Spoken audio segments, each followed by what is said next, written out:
अभी मेरा और एक शिल्पी का गाना बहुत वायरल हो रहा है। हाँ तो भैया नमस्कार। रउआ लोग जाना तानी लोग कि शिल्पी राज, शिवानी सिंह, अनुपमा यादव, अंतरा सिंह, प्रियंका सिंह, यहाँ के लोग बहुत बड़का बड़का सुपरस्टार के साथ में गाना गायली लोग, जैसे कि खेसारी लाल यादव, पवन सिंह, रितेश पांडे और भी सुपरस्टार के साथ में। मगर का रउआ लोग जाना तानी लोग कि इनकरा लोग इनके एगो गाना के फीस कितना बा?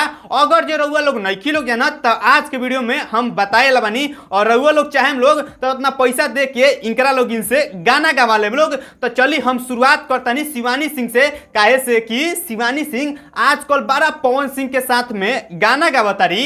ये हमारे साथ शिवानी ही गाई है ये गाना। हाँ तो भैया जितना प्यारा शिवानी सिंह की आवाज बा उतने प्यारा इनकर चार्ज बा। मतलब कि रउआ लोग के जेब में 4 से 5 हजार रुपया होई तो शिवानी सिंह आई हन, स्टूडियो में गाना गई हन और ओकरा बाद चल जहन, और ना तो इनका लगे टाइम ना रही तो अपना स्टूडियो से गा के रउआ लगे भेज दिहन। ओकरा बाद रउआ गानवा के कट पीट करवा के मार्केट में रिलीज करवा देम।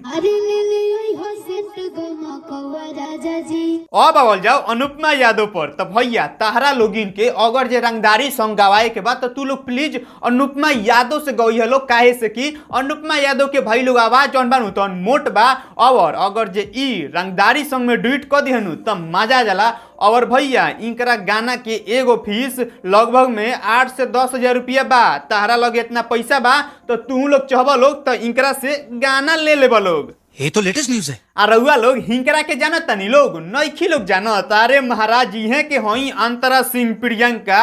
और भैया इनकर बहुत कम चार्ज बा। मतलब कि अगर जो रउआ लगे 1000 रुपया बा चाहे 2000 रुपया बा, उतना में यहाँ के रउआ लगे गाना गा के और रउआ लगे भेज देम और रउआ मार्केट में रिलीज कर देम। बात तो सही है। और ना तो भैया आजकल शिल्पी राज के साथ में गाना गावल बहुत बड़का भारी बात बा। और भैया इनकर एगो गाना के चार्ज बावे 10,000 रुपया। ओकरा बाद 10,000 रुपया जैसे इनकरा के देम तो ऐसे यहाँ के गाना गा के रउआ लगे भेज देम।